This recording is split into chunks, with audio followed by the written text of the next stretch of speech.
conference, and I know that you have filed a motion, so we're going to have to get a hearing date for that.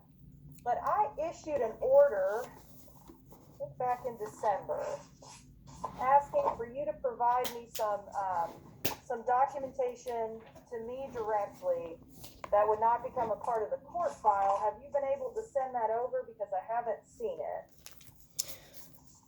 Your Honor, I was a little confused about the order. There were some things about it that drew some concern. Okay, well, I can clear up your concerns right now, and we can talk about it. I need you to send to me directly so that I can have an in-camera review. In-camera means private, so I would be the only person to lay eyes on that material. I need you to send to me copies of any relevant medical documentation that demonstrates the nature of your disability that would prevent you from complying with our mask mandate.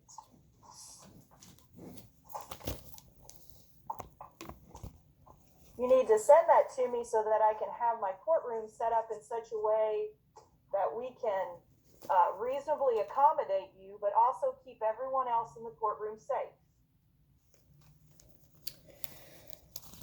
Your Honor. And I'll need you to send me those copies before we have a hearing on the motions that you've made.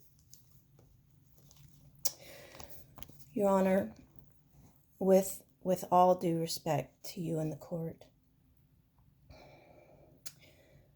I believe that under Title II, I'd like to invoke my rights from the Americans with Disabilities Act of 1990 and under the Civil Rights Act of 1964, which interlocks with the 14th Amendment. Since you are representing yourself, please explain to me precisely what rights you are invoking, the basis of those rights, with citations also. And I want to make a clear record here. And, Your Honor, I did address those in my motion to dismiss.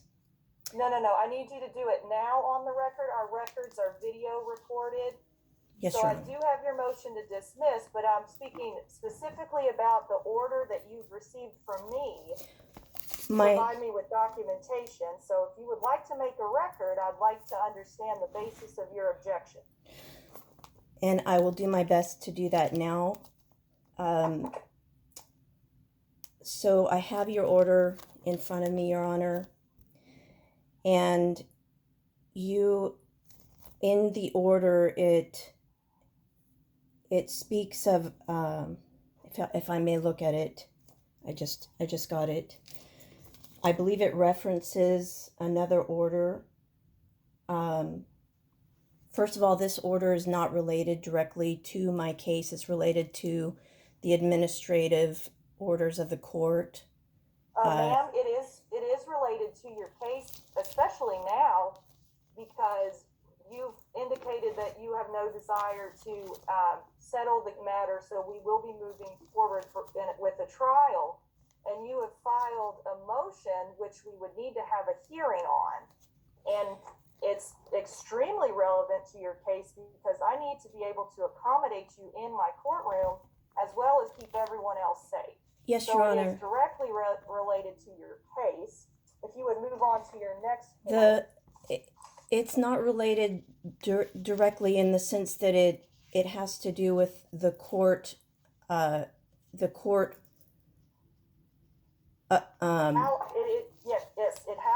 it has to do with how a mandate. And it has to do with how I'm running my courtroom. With your case. And so I respectfully request the authority that it's based upon, that you're asking for it's my based upon records. My authority as a judge in the Commonwealth of Kentucky, our Kentucky State Constitution, our court rules, which are promulgated by the Supreme Court of Kentucky, by our KRS, promulgated by our legislature.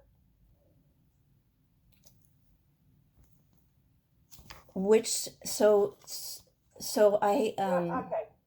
All right, Miss Sela, I have a courtroom. I'm not with trying to other wear you folks out. that I need to I get to at this apologize. point.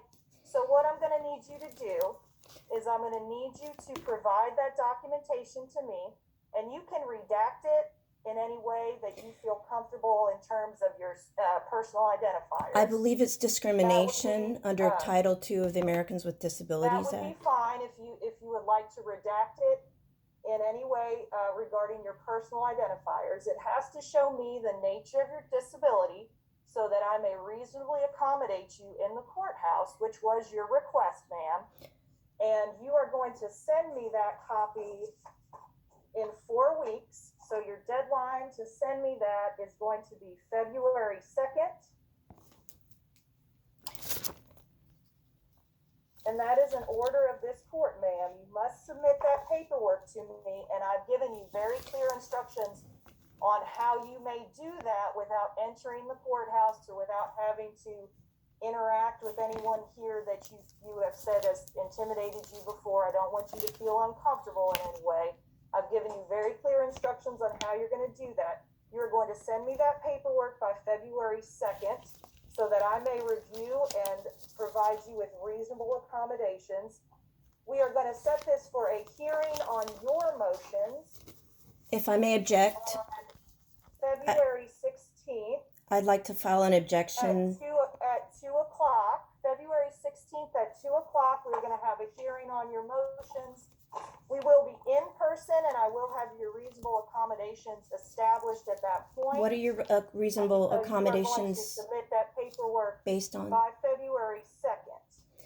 Your Honor, I was wondering what your reasonable accommodations were based upon because it wasn't listed. How you do that? I don't know, ma'am, because you haven't given me that paperwork, so I don't know how to accommodate you. But what are your accommodations based upon? You requested accommodations because you want to be in person for a jury trial, and so I need to see exactly the nature of your disability so that I can provide those to you, as well as keeping everyone else in the courthouse safe. My disability is being regarded that you are not as contagious. But that is my order. So by February 2nd, you will send that to me. You do not need to appear on February 2nd. You do need to appear on February 16th.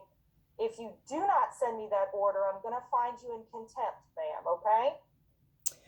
I would just like to object because I don't know what your accommodations are based upon. And I feel that my disability is that I am being regarded as being carrying a contagious disease by the court. No.